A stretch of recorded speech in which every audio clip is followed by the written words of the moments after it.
after this year. Him and Ohtani are probably. So with Ohtani, there's some things that are now surrounding him.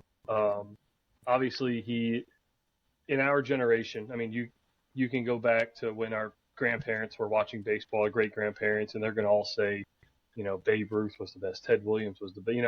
You can't even put a lot of those names in the same category as Shohei Ohtani. Like, you can't put Babe Ruth in the same category as Ohtani because he's doing things that Babe Ruth wasn't doing.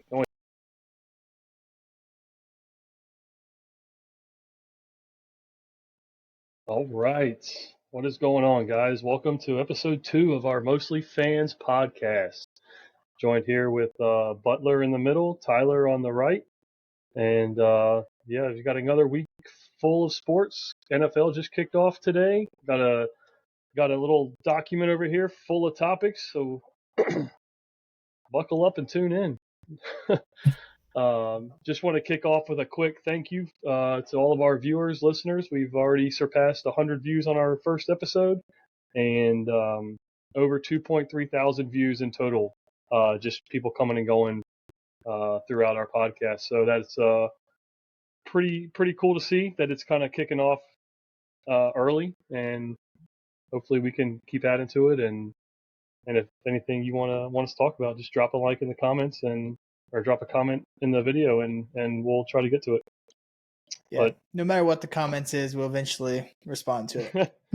Even if you're a hater, even if you rather trust the McDonald's worker over Eddie Butler on the mound. So, hey Perkins, you definitely have like that TV broadcaster voice, though. I feel like you were in your closet rehearsing that over and over again. That was really good. that is me off the top, just winging it right now. So, my mom did say that I missed my calling as being a broadcaster for sports as much as I talk about them. So maybe this is the new calling. So the beginning. So what's never know. I know we just did it last week, but what's kind of been going on with y'all? Well, first week with school with the daughter, so she come home with the sniffles already. I'm like, great, here we go. I feel like that happens every time when school starts back. So just dealing with that and just hanging with the family. So Butler, how's the transition from like the major leagues down to like not necessarily civilian life, but like normal life? It's different. You wake up and question, like, what do I do today? Especially, right now I don't have a job, so I'm trying to figure out, like, where to go with the job. Am I still going to try to play ball? Do I go back to school yet? So we got those questions from day to day, and, you feel those pressures from, basically everybody, parents asking, friends asking, so, oh, what's next? And so, that's tough pressure, that I haven't had previously. So do you feel like being like a single dad kind of like holding you back from actually going out and traveling and playing baseball? Yeah, definitely. I mean, it's tough leaving your child behind, and when you don't have a wife or even daughter's mother there to really help out with that, makes it tough. Luckily my parents have really stepped up and helped out with that, for the last year and a half, and been able to give me the opportunity to continue playing. And again, that's just another stress on them that they didn't technically sign up for. Yeah, and it makes it tough. And start getting a little guilty feeling when you're not making a whole lot of money playing indie ball. Yeah, that's kind of where I was about to go. Was kind of to piggyback off of last episode. Was you don't make a lot of money in indie ball or minor league ball, and so at what point is the sacrifice worth it to you want to keep chasing your dream, but there's a lot of jobs you could do to make more money to help support, your daughter and your own, lifestyle. So I guess that's just a big factor that you got to kind of weigh in as far as, how long do I want to do this before, it's time to, move on.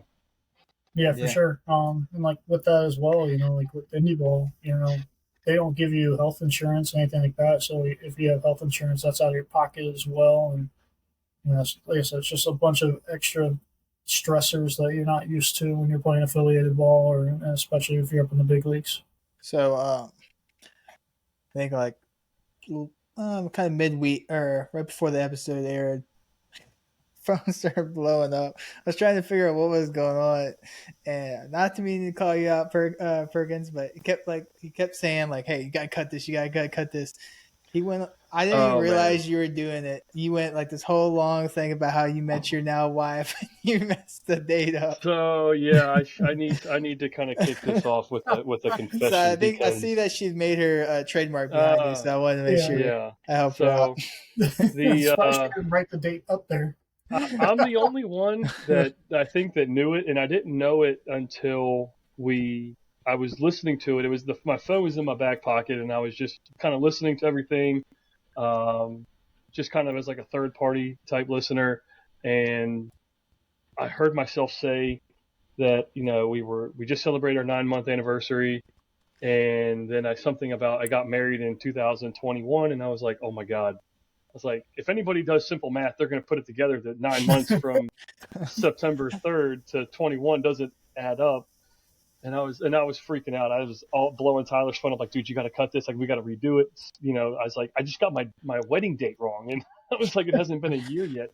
And so I told her about it. I was like, hey, when you listen to this, I was like, we can't cut it. It's going to just look weird when we stream it. And I was like, but I was just talking and I got the wedding date wrong or I got the year wrong of the wedding and she sees me like I'm like freaking out and I'm like I really didn't mean to do that and she thinks it's hilarious and she's like just open up the next episode with a confession and there you go and then that's her compromise is there's a sign behind me now so. But Start calling you Woody. she was perfect. So that's what I told her. I was like, yeah, there was a guy on Pardon the Interruption that made signs, and so that's her sign. Partly because that's her compromise. So. But she was fine. She thought it was hilarious. So. Yeah, I didn't remember it all. But when you said something, I started busting laughing because I know you always overthink everything.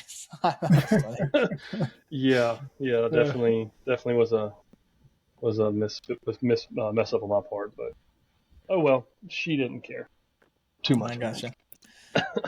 Well, honestly, nothing really changed for me from the following week. I'm still doing I was at Lake Gaston this week.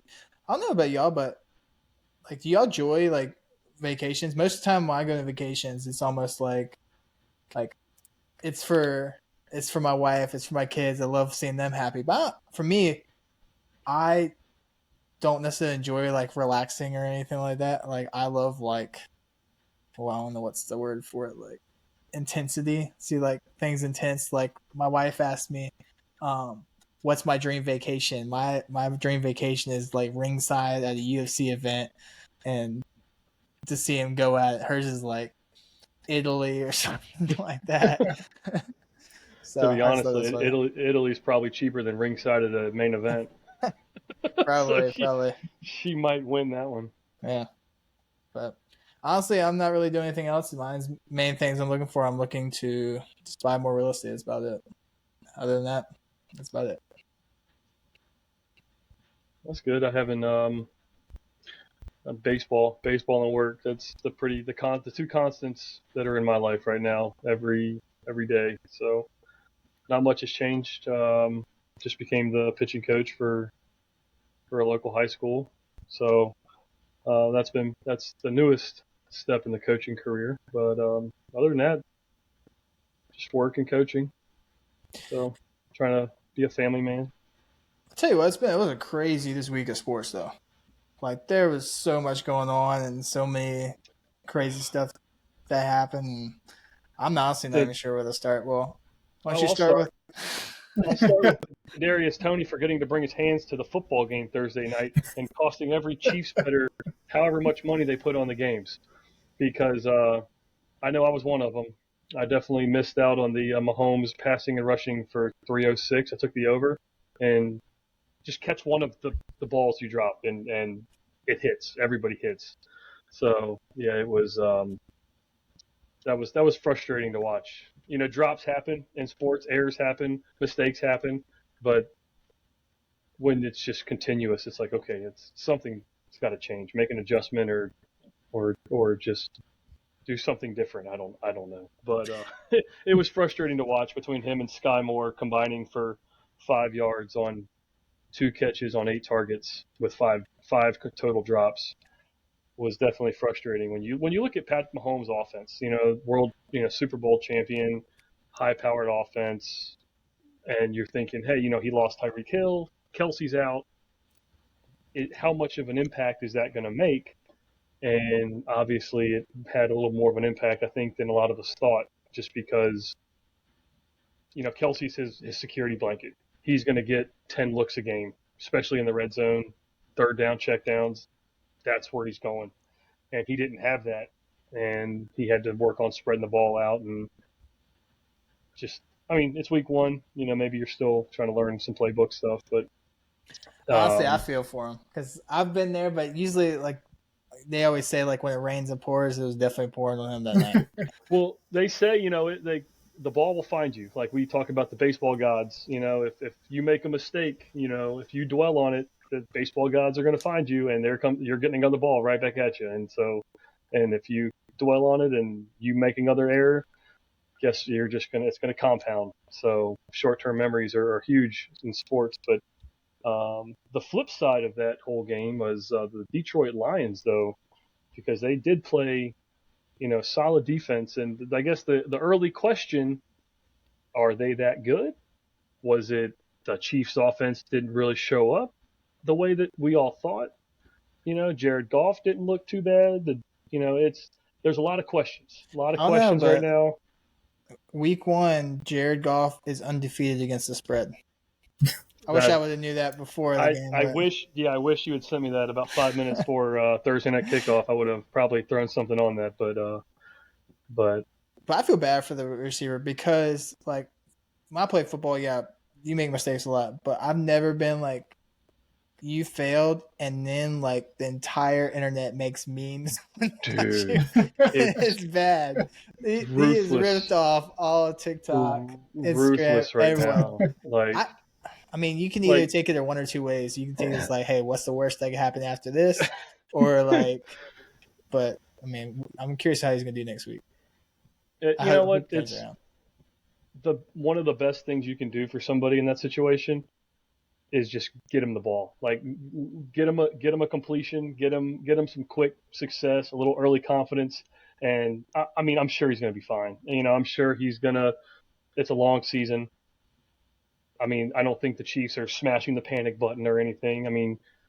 Obviously Mahomes doesn't have the star power around him that he once had, but I'm sure he's good enough to make other receivers, he can throw guys open. He can make guys look good. So I don't think it's anywhere close to pressing the panic button if you're a Chiefs fan. So, they were never out of that game. It was just a lot of costly drops and stuff like that. So, hey, Butler, I know, for, let's say, a receiver, obviously catching is a little differently, but even when it comes to pitching, sometimes people just got your number that day and they just hit and hit and hit. So what do you do after let's say you just multiple home runs and you just can't win? How do you shake that off and get back to the next game? So I was a reliever. I was a starter both in my career, and so as a reliever, I feel like it's a little bit easier because you may be right back out there the next day. You're gonna get the ball again. You'll be ready to go. And hey, the baseball guys will smile down on you that next day. But as a starter, you have a whole week to dwell about it. But also with that, you may be facing a completely different team, so that definitely helps too. But yeah, you get a couple bad starts in a row; those really start tearing you down. Start questioning yourself a lot. Yeah, and I tell you, the internet praises you can blow people up, but it also tears people down. Honestly, I think it's gonna be hard for him to come back because you gotta imagine the locker room's kind of all your teammates are pissed. I don't know. I hope he can do it. Well, let me ask you this, Betty: are you betting the Chiefs next week? Where are they playing? I'm honestly not sure. Yeah, we'll pull those up later. If his teammates are the way they should be, the last thing they need to do is give up on him because he's obviously one of the guys in that receiver room. You know, I don't know how deep it goes, but he's got a role, and you know, if he needs to fix it. Obviously, I mean, this isn't something that you can just drag out because, as you know, Butler, that pro sports is a business, and it's when you're referring to a business, there isn't a whole lot of, you know, pat you on the butt, hey, go get them next time. It's if you don't produce and you don't help your team win, and you're not living up to what your expectations are or what your paycheck is supposed to say. Now it's, hey, we're going to give this guy a shot. And now you're on the bench or cut or released or whatever the case may be. And now this guy's got a job and you don't. So that's the reality. That's the outside of being a fan. That's the other aspect of pro sports, is that it's strictly a business. And I mean, Butler, you can probably touch on that a lot more because, you know, you've had your ups and downs, big leagues, minor leagues, the releases, you know, all that. You can touch on all of those aspects. Yeah, for sure. I mean, it's definitely what can you do for me now kind of thing. And, you know, if you're not getting the job done, they're going to find somebody who is, and they're going to find somebody younger that's doing it. You know, they're going to pay them a lot less money to do the same job. And so, you know, with that, like where I was in my career, like I was going to be having to make more money than most of the rookies. So they decide, hey, you know, we had a guy who's younger, he's been healthy, and he's going to come in and do the same job that you're going to do. You know, I wasn't in a pivotal role. I wasn't an ace, wasn't a closer or setup guy. So my spot was pretty expendable. And that's where, you know, I ultimately had a downfall there. Yeah. Well, yeah. Definitely got all the eyes on him now, too, just because, I mean, honestly, he's Patrick Mahomes' receiver. If it wasn't catching Patrick Mahomes' balls, it wouldn't be as big a deal, but they kind of expect you to win, or at least go deep in the Super Bowl. That's a good point. You know, it is the Chiefs. It's Pat Mahomes. There's a lot of eyes already on him naturally, and that's going to exploit the mistakes a little more. But in the end, it's the same game. You know, you're playing football, and you got a job to do, and you know, you got to produce. So yeah, that's. So you think the Lions are really that good? I think they're going to win more games than people think. I think they might scratch close to a 500 season. Yeah. I think they're actually favored, aren't they? I think they're favored to win their division. Well, they're in a division without Aaron Rodgers now, so the division itself seems really open. And the Bears didn't look that good today. You know, I mean, the Packers kind of rolled right on through the Bears, which I know I picked the Bears last week to win, just thinking that Justin Fields might turn something around. But no, I think they lost by like 2 touchdowns or something. I don't remember what the score was, but the division feels open, and this might be the Lions' chance to maybe kind of put the past, you know, to rest and you know, bring a winning team or something close to it to Detroit. So now you're dying to talk about it, but how the Dolphins do? 1-0. They're 1-0. They you know, that was a back and forth game. You know, the over under was 50.5, I think. So the bettors were predicting, or Vegas was predicting you know, a shootout, and it was with a 3-point spread, so they were expecting it to be tight. 36-34 was the final, so the Dolphins covered the spread and won the game. Tua passed for 469 yards or something. I mean, he was absolutely slinging the rock, which had its moments where he was throwing into like triple coverage where like you couldn't even see the receiver. And I'm sitting there yelling at the TV, my dad and I, and I'm like, where are you throwing the ball? Like there's 3 Chargers right there, you know? So he does like to sling it. He does like to try to make those riskier throws. He threw 1 pick in the end zone. He tried to go deep to Barrios.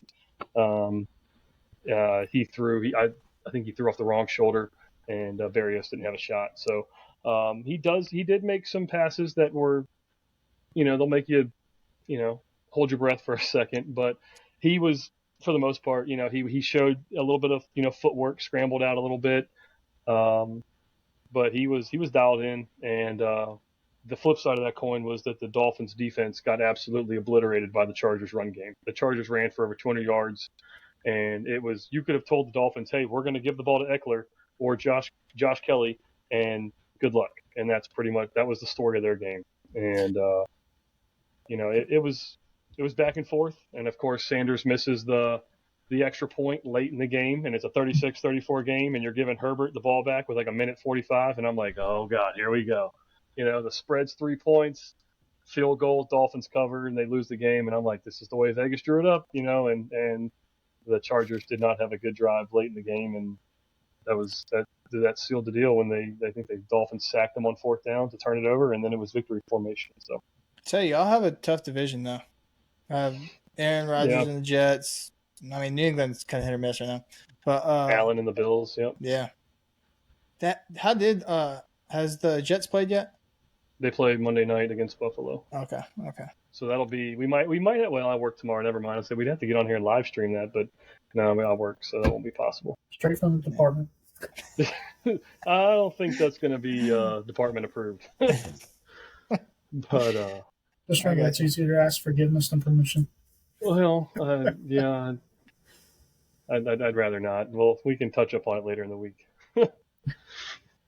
Yeah, I think there's a bunch of big events. I mean, Texas beat Bama. I didn't see that coming. Bama, the public was all over Bama. And from a betting perspective, the public is, you want to fade the public a lot because they tend to just take the favorite and run with the favorite. Obviously, sports are going to always have their effect on a game. It's not saying the favorite never wins, but Texas wants to be in the SEC. They asked for it. They got it. And I feel like Texas, when they went up against Bama, they had that chip on their shoulder, like, hey, we want to be here, and we know that, y'all are, been a big team in this conference for a long time. So they came into that game wanting to make a statement, like, hey, we're in the SEC next year, and we're going to be here to stay, and we're going to be a problem. And they laid that on the table early. So yeah, that was pretty cool to watch. Tell you who else is making a statement is Colorado. They're coming. They're coming, and they're letting everyone know. Shador had another game over 300 yards. Shiloh led the team in within tackles. I think he had 10 tackles. And Travis Hunter, another big game, and then who was that boy, the receiver, Xavier? Yeah, their whole team is stacked.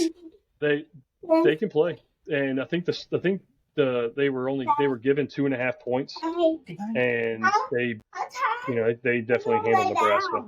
So Colorado, they play a rivalry game next week against Colorado State, or on Saturday against Colorado State. So that'll be another big test to see how they stack up against them. But they're making an early statement, so it'll be fun to keep up with them throughout the season. I gotcha. Yeah, I usually watch the football every once in a while, but I kind of usually watch fighting.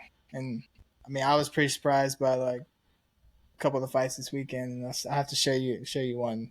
Someone blow your mind. This is probably the worst, most intense fight I've ever seen. I'm about to show You've been talking about this all week, so it's great. Disclaimer to everybody: I have not seen this video, so he's been talking about this for a week. That this is the craziest thing that I'll see. So yeah, and here we go. If you don't like very violent stuff, you might just want to push fast forward. Is this a UFC fight or a street fight? It's a UFC fight. Okay, all right. At least it's a MMA fight. I think it's a UFC fight, but I should check this out. All right. Hold on, I don't have them pulled up. This is my nightmare. Y'all can keep going. I'm gonna find it. I'm ready to see this video. I haven't seen it yet either. I don't know. I want something else right now. Oh, I know what I'm doing. What is this? Come on, man. Can you see it? I can't see nothing right now. Hold on. Keep watching? I think I don't see nothing on my screen. Oh my goodness. How are you not seeing this? Oops. Hold on. Panic. I didn't know. Oh, hold on. How was it working? Okay. Here we go. All right. Can you see it now? Oh, there we go. All right, watch All this. right. Who we This got is, here? You watching? Yeah, that's not supposed to go that way. Oh, Dude, Yeah. that thing made hold on, me back quit. that up Pretty again. good. No, back that up again. So let's see this again. Come on. Watch this dude's knee. Oh Hey, my yeah. god. Yeah, That's that folded. crazy. Oh, That folded That's- right under. he. Oh, that's not good. So That's disgusting. I had my leg been back like that. Well, not that bad. That's pretty real bad. And playing football, and dude, that hurt me to my core. That hurts. He Yeah. he tapped himself out on that one. Oh So, yeah, dude, that dude had to lose his leg. There's no way. But that's so bad. But I know this That's not. changed the whole That's mood not of the Wait, they podcast. coming back in but- 6 weeks or? Oh no way. yeah, He's we'll lucky see if he next can year. walk ever again. No, So I didn't- hopefully I he was makes a full working- recovery though.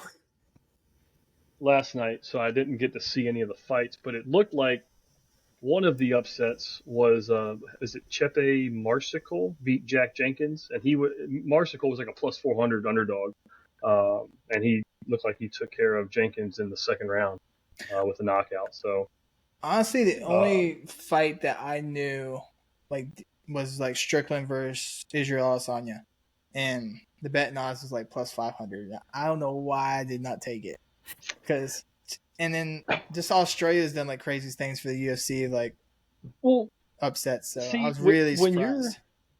when I'm looking at like an underdog, and I like playing the underdog, but when it's the odds are that far, you almost think, is it a trap, or is it one thing? Is it going to be like a crazy upset, or is it going to be quick? Like, is this guy, kind of, bit off more than he can chew, and it's, is it going to be a quick fight, or so the spread, or sorry, the odds for that fight were not in the same ballpark. He was like plus 520 on FanDuel, and I was like, so I mean, obviously you can hedge a little bit on if you think there might be an upset, but Well, I didn't touch that fight. Yeah, I know y'all don't watch fight that much, but Israel Adesanya is more like a sniper. Like, he just kind of picks his spies like a sniper, and Sean Strickland is probably like what's the word for it? Like, he's like Balboa. Like, he just literally, like, as American as it comes, he just like takes it and just brawls. So it was a good fight. He deserved every bit of that. So, but one thing I do want to touch, because I kind of brought the UFC up, I feel like even just mainly America, they're kind of ruining sports all the way around. Like football, you can't. It's what it used to be. It used to be like you see like highlight clips, people knocking each other out, like brutal American football. And then baseball, now they're doing rule changes. Like, they're ruining sports all the way around. And I feel like the only thing that's like true to almost to their violent culture is UFC because of Dana White. I feel like everything else is kind of going south. Hey, hockey's hanging strong. On the sport where you can That's true. where you can just drop your gloves, go at it for a few seconds, go to the penalty box, and it's like, 5 second or a 5 minute major, cool, I'll be back in 5 minutes. It's like any other sport, you're ejected, there's a huge fine coming, so keep it up, hockey. You're going strong still. You're giving the rest of us some hope. Yeah, but for yeah, sure. you're not wrong. It's like, baseball keeps changing the rules. Football, hell, you can't even you can barely sack the quarterback. You can't you can't land on the quarterback. And now it's a penalty. Even if if he holds on to the ball, it's a clean sack. If you land on him, it's roughing the passer 15 yards. Even if it's you sacked him with the football. So that's like, because you're landing with your body weight, and like some of these boys are 300 plus pounds landing on you. Like, once you get going, it's kind of hard to just change direction. There was who was the defensive lineman? It might have been Ndamukong Suh, but there was an old video where like they were teaching the new ways of tackling, and they were holding the tackling dummies up, and everybody's running and they're practicing like hitting and like tackling, but kind of falling off of the dummy. He just runs up and just punches it straight over. he was so tired of the rules, but it's they're going. I mean, Tua today for the Dolphins, they were showing his new helmet that he's wearing. Obviously, last year he took some pretty nasty hits and had 2 concussions, and so they were showing his new helmet that he was wearing. That's reinforced with some padding. It's got some different features in it that are supposed to keep him protected and keep his head more protected, I guess. But how many times can you kind of reinvent that wheel before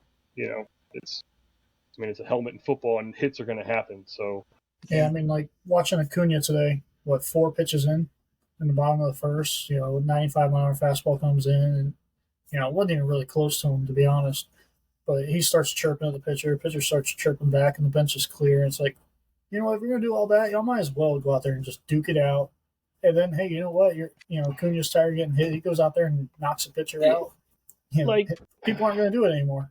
See, it's funny. My mom actually, she talked about it today.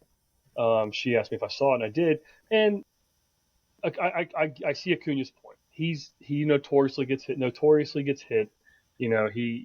Guys do it because they know that he can change the game with one swing.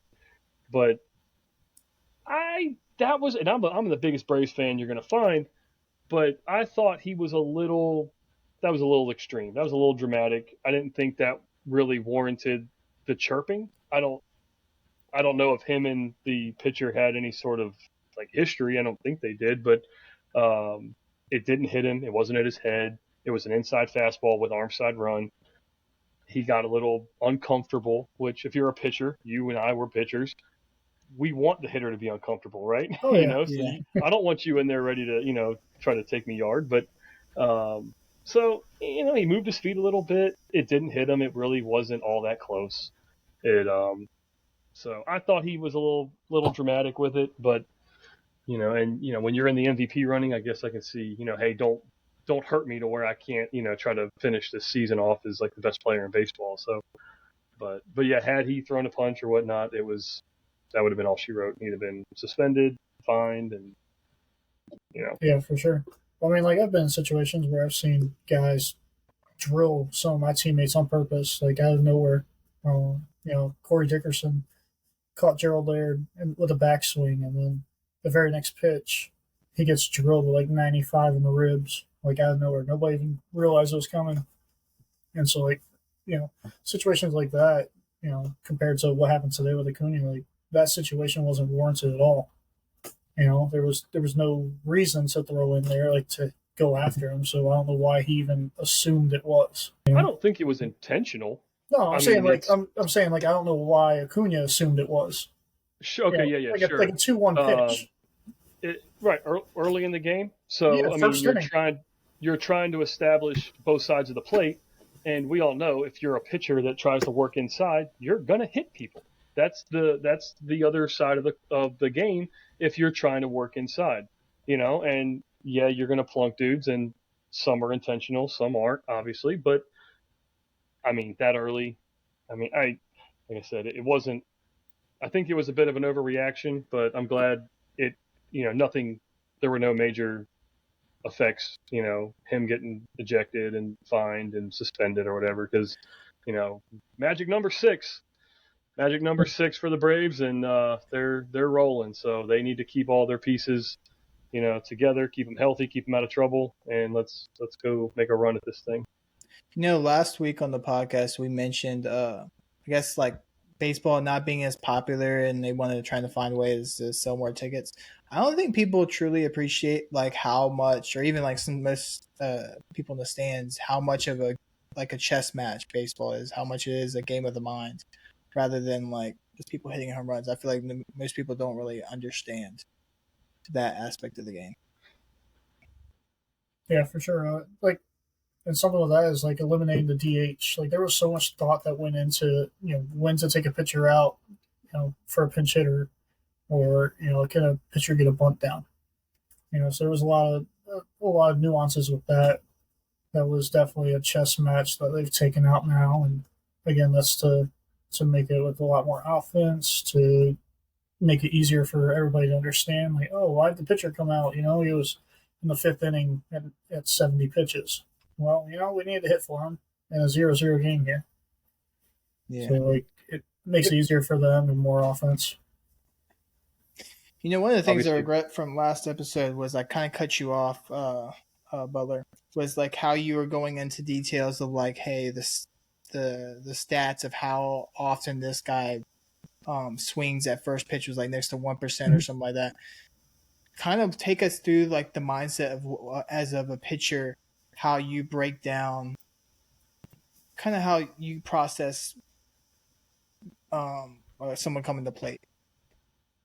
Yeah, so I mean, first you start with like a guy's normal tendency with nobody on, or they're swinging first pitch. You know, like a average number is about 30% of first pitch swing. So anybody pushing 40-50%, you know, you're highly on guard. You're looking to make a quality pitch as opposed to just getting a strike. A guy who's not going to swing, hey, I might take my chances throwing a fastball right down the middle. And then after that, like, you know, some guys like to sit off speed if they have runners in scoring position. Some guys don't. And so, yeah, again, it's just a lot of nuances, chess match, and all that. But, you know, now with all the tech guys, the nerds, you know, as we call them, they give you so much information. It can be an overload, and sometimes it gets you in trouble too because you get away from what you do really well. Because you may say, hey, you know, this guy's not real good at hitting curveballs. Well, curveball might be my worst pitch. So why am I going to go after a big league hitter with my worst pitch just because, oh, that's not his best thing?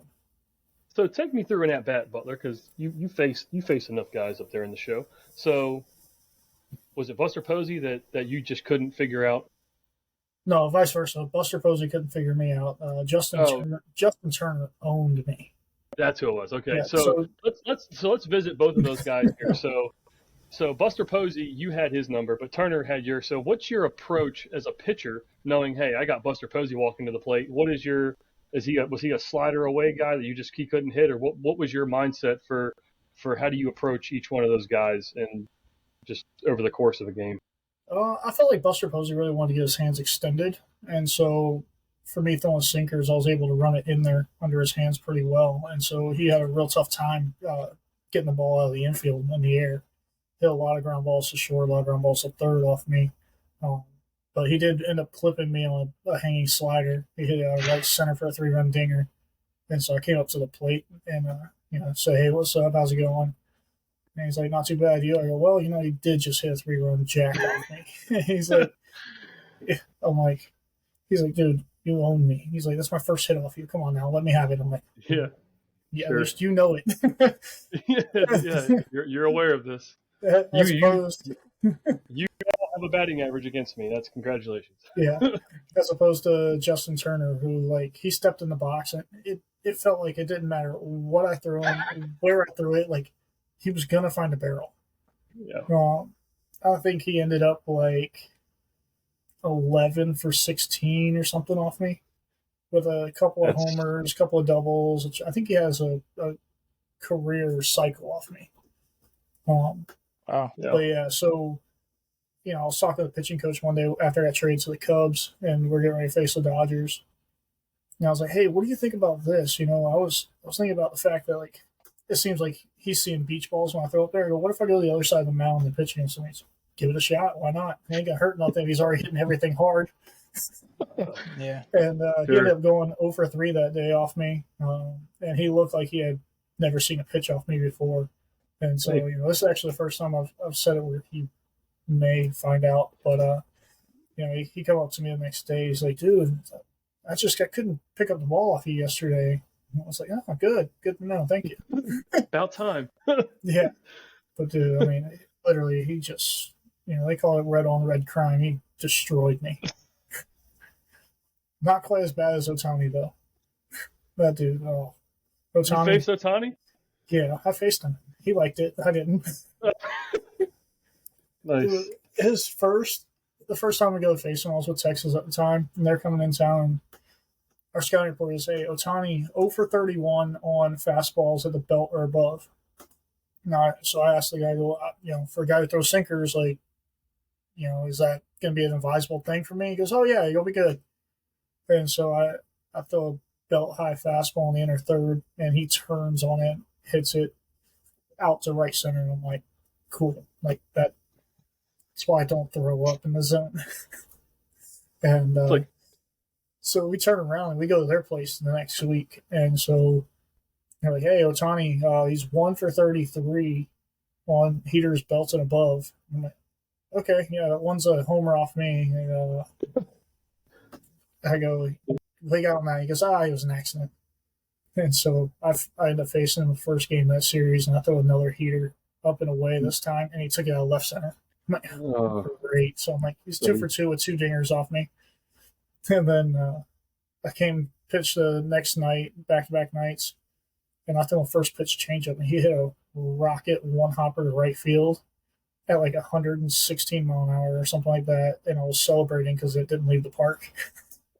Moral victory. He hit a single. It's so he's 3 for 3 with 2 dingers. I have a question.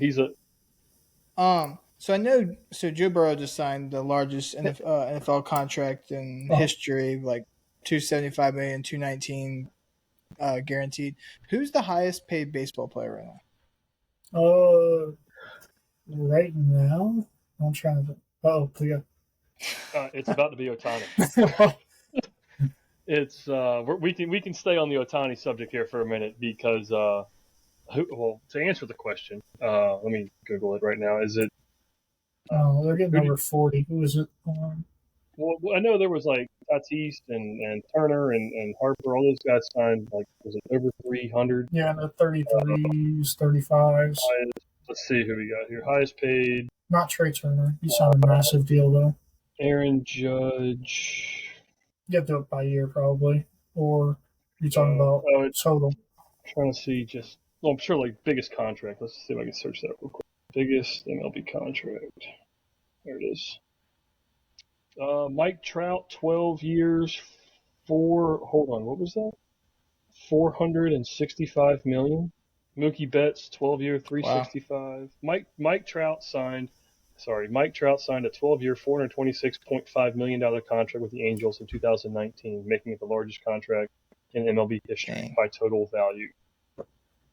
So there's your highest paid player, and he may not be in the Angels organization after this year. Him and Ohtani are probably. So with Ohtani, there's some things that are now surrounding him. Obviously, he, in our generation, I mean, you can go back to when our grandparents were watching baseball, our great grandparents, and they're going to all say, Babe Ruth was the best, Ted Williams was the best. You can't even put a lot of those names in the same category as Shohei Ohtani. Like, you can't put Babe Ruth in the same category as Ohtani because he's doing things that Babe Ruth wasn't doing. The only thing he hasn't done is hit 755 home runs. But Ohtani, he got hurt, right? He was 44 home runs, and he hurt his elbow. They said it was like a torn ulnar collateral ligament that may require Tommy John. There's this optimism surrounding his arm that he may not need Tommy John, but he's a free agent after the World Series. And does that impact, or I know it not does it? How does that impact his potential signing? Right, that he may not be available for a significant part of next season. He's 28 years old, I think. And so he's got a handful of years left in his prime, or left before, he's looking at, maybe picking one or the other, hitting or pitching. But how does this injury now affect this, what's supposed to be a blank check contract? Here's a check, you put a number on it, and we're going to pay it to you. How does what he's going through now, like, what is he looking at? Is he going to take a pay cut? Is he going to still get the record-setting contract? And what team out there is willing to take that risk, if you want to call it a risk, because he's still going to get paid? But now you've got this guy who's probably going to win the AL Cy Young, who's probably working his way towards a batting title, but he's doing both, right? Pitching, hitting effectively. But now that he's hurt again, which he believed he had Tommy John in 2019, how long is he going to do both, right? So who's going to pay him to do both? how long is he going to effectively do both, and what does his injury now say about, what does his future look like, especially next year? Yeah, well, you figure if he's going to have the surgery, he's going to have it the day after his season's over. Whether that's well, the Angels aren't going to make the playoffs, but yeah. So you figure the day after he'll have surgery if that's the route they're going to go. So I mean, he should ideally be available to hit, but he's not going to be able to pitch obviously for a full year. And so that's going to be tough. Do you sign him on a 1-year deal as a hitter? Do you try to sign him on a cheaper 2-year deal, or hey, we're going to see what your arm looks like the following year after rehabbing it? Or do you say, hey, I'm done pitching, which I mean that would be a real shame for all of baseball. Do you think he has enough? What's the word I'm looking for? Do you think he'll take a 2-year deal? Do you think he's out there looking for that big time record breaking contract? I mean, I'm sure he is, but everybody is. I mean, let's be real. I mean, he's going to get north of 450, right? And people were talking 500 to 600 million, which is insane. I mean, it's baseball, and we're talking numbers that are just absolutely absurd. Is he going to take that small contract because they're like, hey, you're hurt, you can't pitch this year, we're going to sign you because you still hit, and then here's an extra year on the contract because, hey, if you can come back at the end of the year and help us out maybe in relief if he goes to a contender, which I'm sure he will, and then, hey, and then we'll look to maybe extending you after your second year if you're still healthy and you can come through as a pitcher again, so I don't know. There's just so much surrounding him right now because the day after the World Series this year, free agent, 30 all 30 teams just have at it. And so obviously you got to look at the markets. Dodgers are probably number one going after him. Yankees probably in the mix. Red Sox, Mets, large market teams. Put him in the Cubs uniform. What's that? Put him in the Cubs uniform. Yeah. So what do you think makes him so good? His work ethic. Yeah, I mean, he's a specimen. It's like Aroldis Chapman. Like, there's just some guys are built differently, and he is. And then his work ethic, like Perkins is saying. I think he hates failure so much that whatever he finds that he's bad at, he just dives into whatever it is, whether it's a pitch he's throwing or a hitting mechanic, that he goes and just tries to master whatever it is. And I think he wants to be perfect. And it shows because when he first came up, they're like, oh, he's a two-way guy. How long? I mean, it was an experiment, he can pitch, he can hit, but it's not the major leagues, is he going to translate the same over here? And, it just hasn't stopped. I mean, he is re-changing baseball. And MLB The Show, the video game, had to reformat how they create the players so they could add him as a pitcher and a hitter. So he is literally changing the game with his skill set and what he's doing for the team. But it's just a matter of who's going to come after him with a paycheck. And here's another thing. Is he willing to take less money so that team can go and find players to surround him? Because if there was ever a team out there to put something together to win, the Angels have Mike Trout and Shohei Ohtani. What more do you need to build around? And they just haven't done it. I mean, you've had 10 years of Mike Trout, and this dude has not been in the playoffs. In fact, he was on Mookie Betts' podcast, and when they played together in the World Baseball Classic, he asked Mookie Betts if the World Baseball Classic was what the postseason feels like. That's coming from the face of baseball over the last 10 years, Mike Trout, asking Mookie Betts if the World Baseball Classic is what the postseason felt like. And that you just take a minute to think about that, and you're like, this guy's never been to October. He's never seen the playoffs. And so that's going to be one of the most upsetting things in baseball if he can never get there. So I don't think you're going to see either one of them in Angels jersey next year. I don't know if they'll ever play together again, just because they're so high caliber players that I'm sure this is the end of the Trout Ohtani era. But one of them's going to go somewhere that's going to they're probably both going to go to contenders. But hey, so what's the cap for baseball? Is there a cap? Because I know like baseball, like if you spend it on your quarterback, there's not enough money to distribute everywhere else. What's the market cap like? So there's not a cap. They call it a threshold, and so depending on the year, I can't remember if it's like 325 million for the year or something. I don't remember the number, but there is a number that they place on it every year, and then once a team exceeds that on their payroll, they then have to pay a luxury tax on however much money they spend over. And so if they're within a few million, then your numbers aren't too bad on your luxury tax. But you start spending 15, 20, 50 million over, you start really having to pay into that, which then all that tax money gets redistributed to all the teams.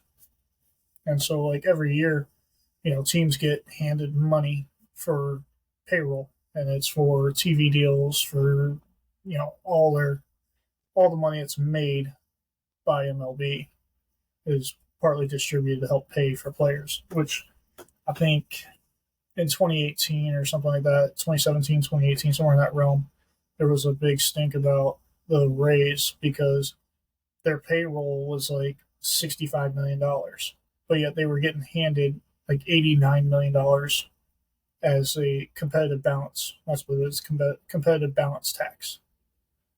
And so, they were spending less than their competitive money for them to be able to even have a chance to play without the team having to dish out money. Can y'all hear me all right? Yep, we got you. Yeah, you're good. Okay. That just goes back to when Corey Seager played for the Dodgers and the Rangers signed him for $325 million. And if he wanted to make the same amount of money playing for the Dodgers, they would have had to have paid Corey Seager $76 million more than what they offered him because of taxes in California. And that's why when he signed that deal with the Rangers, he was making more per year with them in Texas than he would have been if the Dodgers gave him the same contract. They would have had to pay him $76 million more that year for him to make what he was making per year in Texas. And that's just that's insane. So is that why you think the Angels haven't made it? Is because they spent so much money on those two players that they don't have enough to? Because baseball's a team sport. You get two juggernauts, but if everyone else isn't that high caliber, I don't know. That's always been like one of the big questions. Like you look at that team, they had Anthony Rendon, Trout.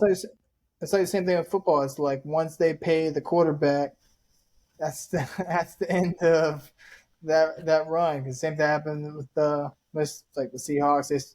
When Russell Wilson was on his rookie contract, they did really well. As soon as they had to pay him, everything went downhill. So I'm curious how the Bengals are going to do. Now they pay Joe Burrow. Then next year they have to pay Jamar Chase. Not too well today. Yeah. So. Yeah, I mean that's definitely been one of the questions. Is like, paying guys and then still supporting them once you do, and it's tough. Like I said, with baseball, it's a little easier because it's a threshold and you can go over it, as opposed to football where you pay your guy and then there's nobody else going to get paid. And that's what I think the Braves have mastered with AA up in the booth, or in the box. The Braves, they're a mid-market team. They're not one of the top payrolls in baseball, but they have found a way to, and they don't sign players to long contracts. I think they gave Olsen 8 years. They gave him pretty much the same contract they were going to give Freddie. But the Braves aren't giving out these $300, $400 million contracts, and they are finding talent that they can pay and not break the bank.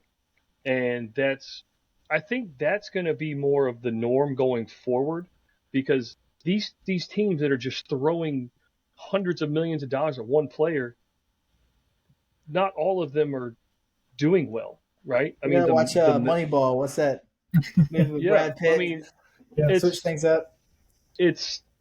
That's essentially what it is, except the Braves have a little bit more money than the Oakland Athletics. But I don't think you're going to see these big contracts hang around a lot longer, because I think what the Braves are doing is, they're finding this talent, they're signing this talent younger to some contracts, but they're not spending that one contract on one player, which is why, like, I don't think they're going to go get Ohtani, because they don't. One, they're the best team in baseball without him right now, and they're not.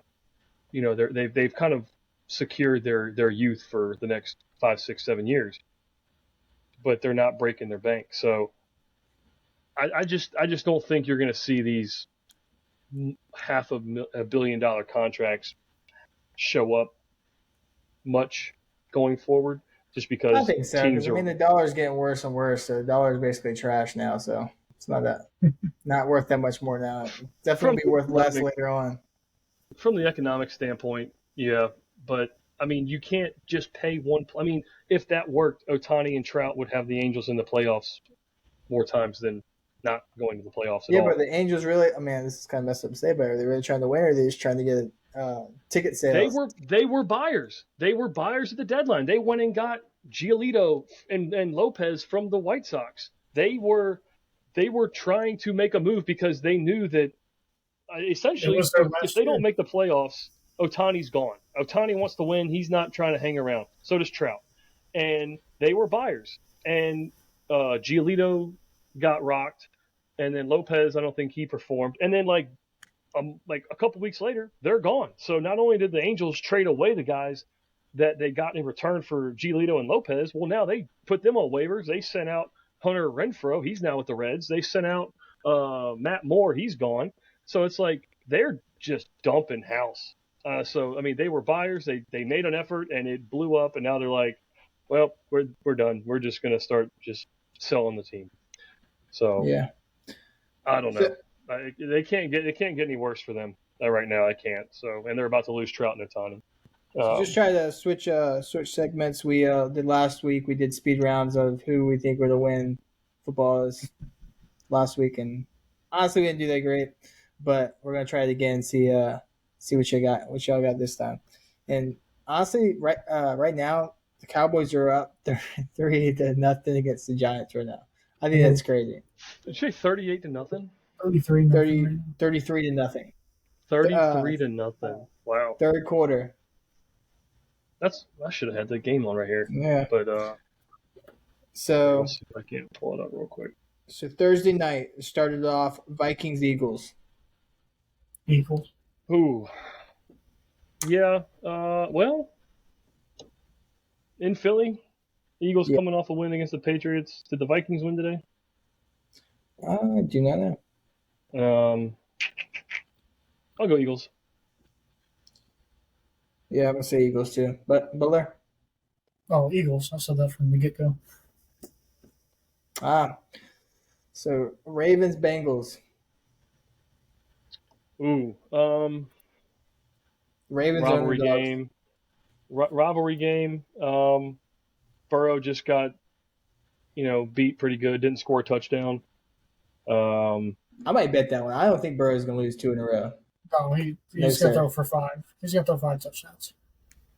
Hey, look, J.K. Dobbins, he's done. He blew his Achilles out this game, so now their running back's in trouble.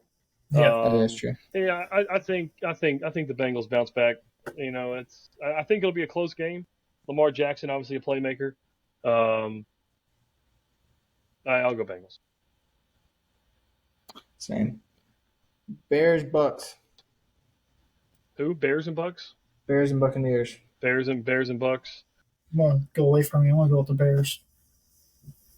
Bears are underdogs.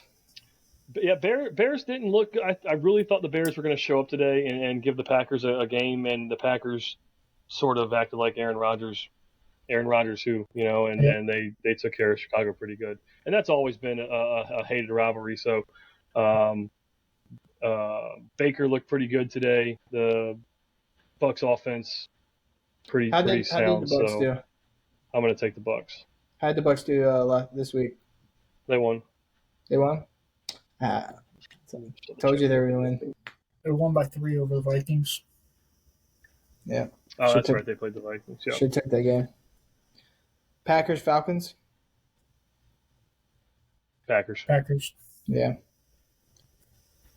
That's weird. They have that basically split. I think it's basically even on DraftKings. I'm going to say Packers too. What else you got?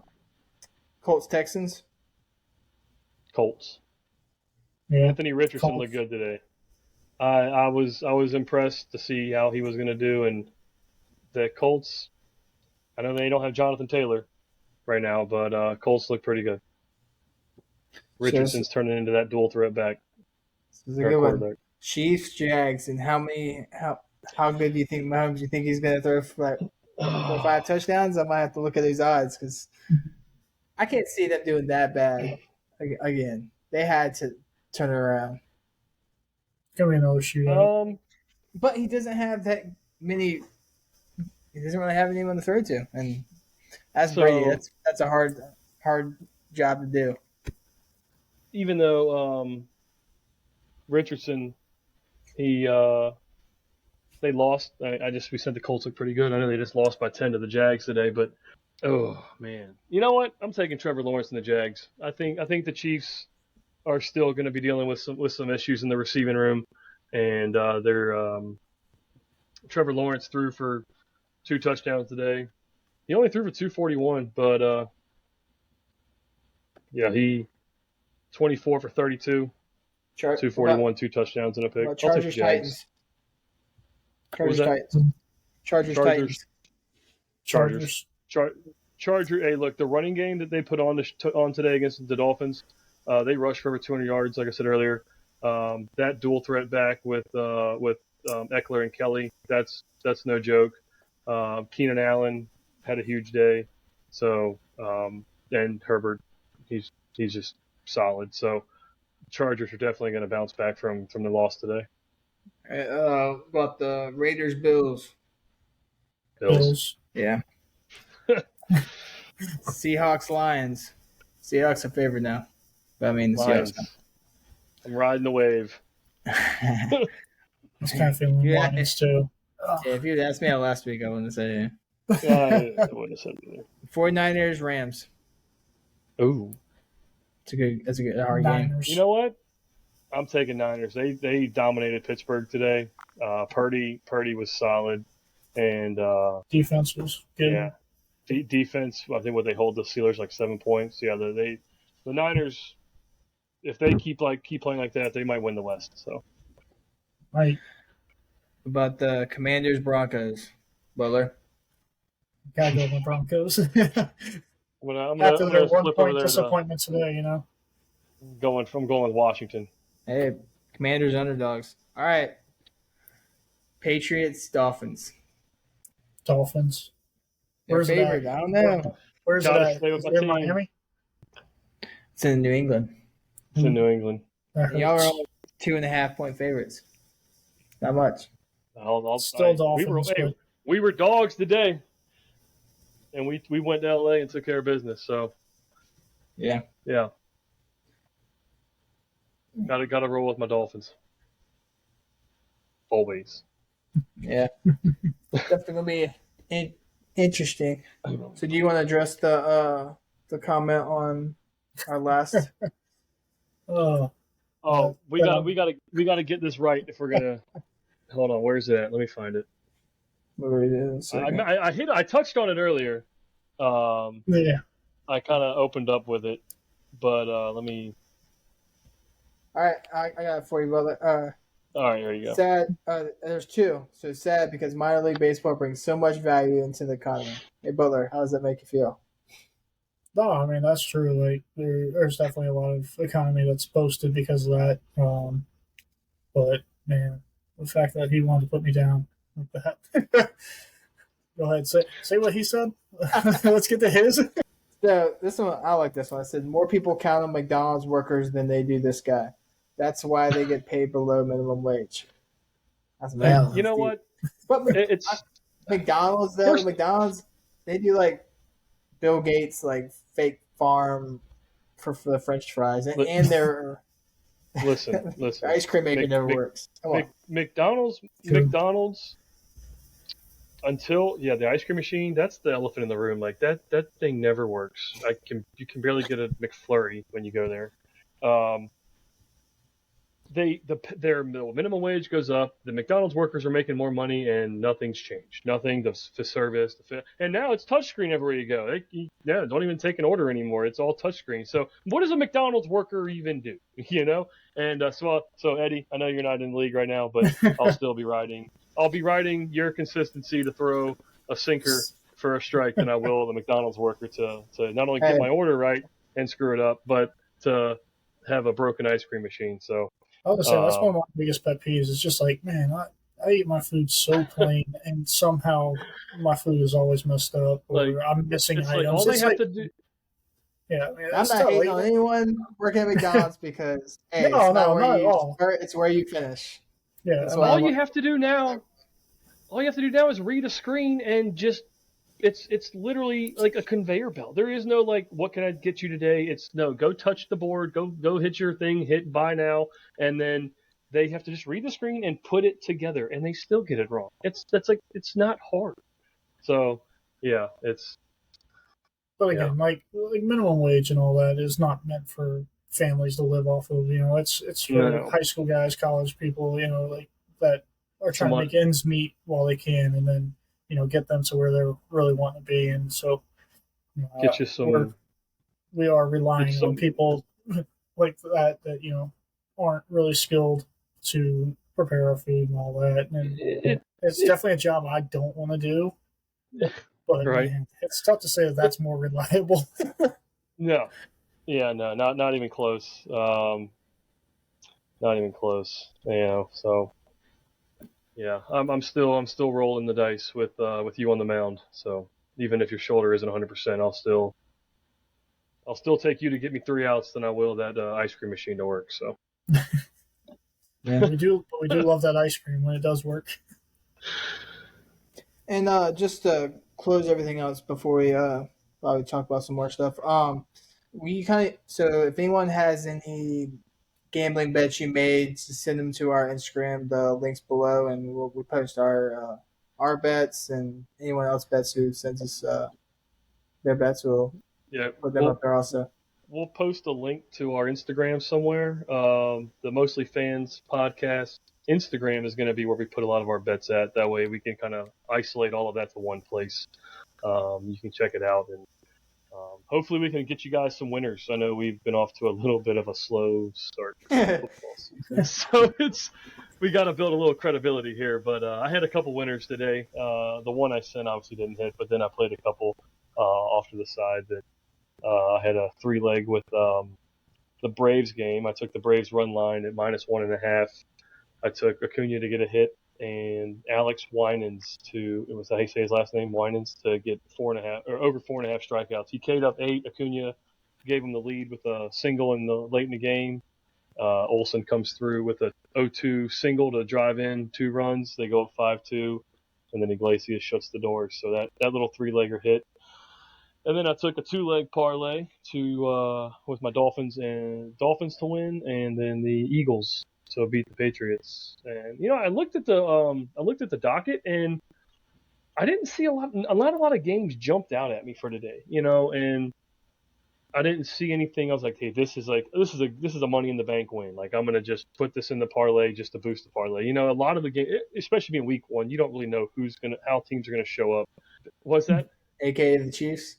The Chiefs. I mean, the Bengals, the Chiefs. Obviously, your powerhouses that you expect to come out, ready to roll, or they were a little slow. But being a Dolphins fan, you tend to pay attention to the teams in your division a little bit more, knowing that the Patriots don't have Tom Brady. Their running back room is typically a running back by committee. They don't have a lot of big name players right now. They're building. They're kind of rebuilding their program a little bit. So I projected the Eagles to probably win today, which they did. So I played a little 2-leg parlay with the Dolphins and Eagles, and that hit. So, couple. Should you bet? What really got you into sports betting, though? Honestly, that's what I'm curious about. My love for sports. As much as I grew up playing sports, talking about sports, always involved in sports, watching the game. I got real big into the analytics as far as just studying the numbers and percentages and just the fine details. And and then when obviously it became legal in Virginia, kind of got to put my money where my mouth was a little bit and got humbled pretty quickly. And the one thing I learned though with betting is you have to learn to bet with the numbers and not your heart, because if you play your favorites, you're gonna end up losing a lot more than you want to win, just because you can't bet your favorite team. So there's ways you can, like if you play run lines or spreads or whatever it is, you can still bet your favorite team, but I try to stay away from I want the Dolphins to win every game. That's not going to happen, So I try to not bet my favorite teams as much, because obviously the bias is there, and I if I bet against them and then they win, I'm like, I should have bet the Dolphins. I'm like, so the underdog this weekend for New England beating the Miami Dolphins. I'll probably look at it. I'll put something on there. But I might play a spread or whatnot. But I'll look at it, see, let the week go by, practice, make sure nobody gets injured or whatever. Like make sure Tua's still in one piece by Sunday. So, it's you got to kind of let the practice plan kind of come out. Was it Friday night when they released the final injury report for the week? But yeah, betting you have to. There's a couple other things. It's like, you only bet what you're comfortable losing. Obviously, nothing's a guarantee in sports, and be smart. Have a bankroll. Manage your bankroll. Don't throw the house on one bet and then it loses, and now you're broke. It's a marathon, not a sprint type thing, and you have to just swallow your pride. And if your unit is one unit, which is one bet for you, it's typically 10% of your bankroll. So if your bankroll is $100, your one unit is $10. So if that $10 is your one unit and it wins you $20, there you go. Could you have bet more? Sure, but you don't know the outcome of what's going to happen. So you got to be smart, manage your bankroll, don't chase. I know chasing that's how you get yourself into big trouble. Swallow your pride, and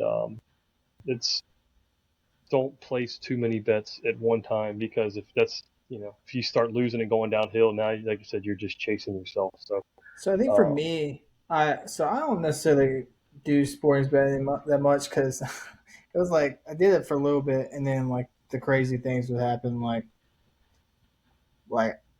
I didn't bet this weekend, but I probably would bet the Chiefs versus the Lions. I would never thought that would happen.